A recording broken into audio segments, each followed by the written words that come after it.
పుణ్యం అంటే నదుల్లో స్నానాలు, ఉపవాసాలే కాదు. ఇవన్నీ మనసును నిర్మలం చేసుకునే సాధనాలు మాత్రమే.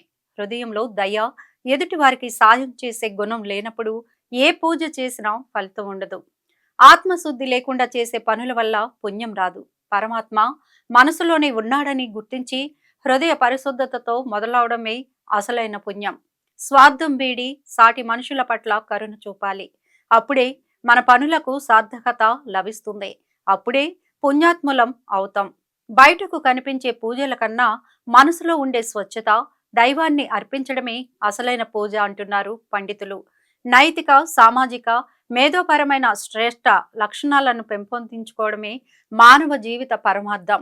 సరైన జీవితపు విలువలను అనుసరించడం, ధర్మాన్ని పాటించడం, బయటి ప్రపంచం కోసం కాకుండా మనలో పరివర్తన తెచ్చుకోవడం, ఇతరుల కోసం చేసే పనులు కేవలం స్వలాభం కోసం చేసేవి పుణ్యం కాదని చెబుతున్నారు పండితులు.